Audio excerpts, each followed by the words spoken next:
اعوذ باللہ من الشیطان الرجیم، بسم اللہ الرحمن الرحیم۔ اللہ کے نام سے شروع جو بڑا مہربان اور نہایت رحم کرنے والا ہے۔ اردو وائس کا محترم عزیز دوستو، السلام علیکم۔ محترم ناظرین، آج کی اس ویڈیو میں ہم پیش کرنے جا رہے ہیں ایک ایسا واقعہ جسے سن کر آپ حیرت میں پڑ جائیں گے۔ یہ واقعہ ہے ایک شریر جن کا۔ حضرت سیدنا عبدالصمد بن معقل رحمۃ اللہ علیہ سے منقول ہے کہ میں نے حضرت سیدنا وہب رضی اللہ تعالیٰ عنہ کو یہ فرماتے ہوئے سنا، گزشتہ امتوں میں ایک شخص تھا، اس کی بیٹی مرگی کے مرض میں مبتلا ہو گئی، بہت علاج کروایا مگر کچھ افاقہ نہ ہوا۔ وہ جس معالج کے متعلق بھی سنتا اپنی بیٹی کو لے کر اس کے پاس پہنچ جاتا، لیکن اس کے علاج سے سب عاجز رہے۔ بالآخر اسے بتایا گیا کہ فلاں شخص اس وقت سب سے زیادہ متقی اور پرہیزگار ہے، اگر اس کے پاس جاؤ تو تمہاری مشکل حل ہو جائے گی۔ چنانچہ وہ اپنی بیٹی کو لے کر اس کے پاس گیا اور اللہ عز و جل کا واسطہ دے کر علاج کا سوال کیا اور بتایا کہ میں زمانے بھر کے طبیبوں اور عاملوں سے ملا، لیکن کوئی بھی اس بیچاری کا علاج نہ کر سکا۔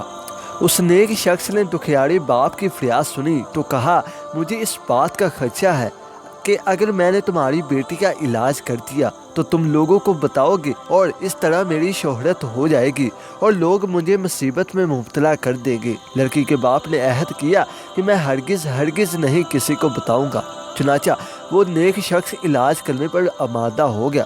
دراصل ایک شریر جن نے لڑکی کے جسم میں داخل ہو کر اسے اذیت میں مبتلا کر رکھا تھا۔ نیک شخص نے عمل کیا اور شریر جن کو مخاطب کر کے کہا، اس لڑکی کے جسم سے باہر نکل آ۔ جن نے کہا، ہرگز نہیں، یہ صرف اس صورت میں ہو سکتا ہے کہ اس کے جسم سے نکل کر تیرے جسم میں آ جاؤں۔ نیک شخص نے کہا، ٹھیک ہے، تو اسے چھوڑ دے اور میرے جسم میں داخل ہو جا۔ چنانچہ جن لڑکی کو چھوڑ کر نیک شخص کے جسم میں داخل ہو گیا، اس نے دم کر کے اپنے جسم کا حصار کیا اور تمام مسام بند کر کے اپنے جسم میں قید کر لیا۔ پھر لڑکی کے والد سے کہا، اپنی بیٹی کو لے جاؤ، اللہ عز و جل کے فضل و کرم سے اب یہ ٹھیک ہو گئی ہے۔ اس نے کہا، مجھے ڈر ہے کہ یہ شریر جن دوبارہ میری بیٹی کو تنگ کرنے نہ آ جائے۔ تو نیک آدمی نے کہا، جاؤ، انشاءاللہ عز و جل اب کبھی بھی یہ اس کی طرف نہیں آئے گا۔ دکھیارا باپ دعائیں دیتا ہوا وہاں سے رخصت ہو گیا۔ شریر جن اس مرد صالح کے جسم میں قید تھا، اس نے پورے ہفتے مسلسل روزے رکھے اور راتیں عبادت اور ریاضت میں گزاری۔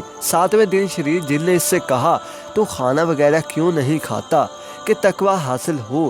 کہا، جلدی نہ کر، ابھی مجھے کھانے کی حاجت نہیں۔ جن نے کہا، پھر مجھے چھوڑ دے تاکہ میں تیرے جسم سے نکل جاؤں۔ کہا، ہرگز نہیں، اب تو نہیں نکل سکتا۔ پھر نیک بندے نے مزید 1 ہفتہ روزے رکھے اور راتیں عبادت میں گزاری اور نہ کچھ کھایا اور نہ کچھ پیا۔ جن نے کہا، تو کوئی چیز کھاتا کیوں نہیں؟ تو اپنے آپ کو ہلاک کرنا چاہتا ہے؟ کہا، مجھے اب کھانے پینے کی حاجت نہیں۔ جن نے کہا، مجھے چھوڑ دو تاکہ تمہارے جسم سے نکل جاؤں۔ کہا، ہرگز نہیں۔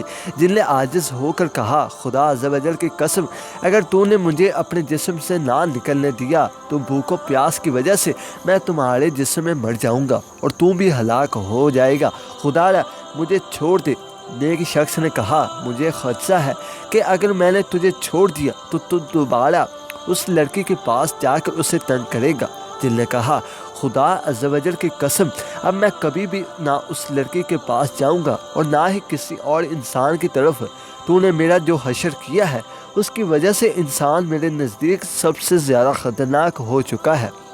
اب مجھے انسانوں سے ڈر لگنے لگا ہے۔ جب نیک شخص نے جن کی یہ باتیں سنی تو اسے اپنے جسم سے نکلنے کا راستہ دے دیا۔ جن فوراً باہر کھڑا ہوا اور پھر کسی انسان کو تنگ نہیں کیا، بلکہ جب بھی کسی انسان کو دیکھتا تو ڈر کر بھاگ جاتا۔ سبحان اللہ۔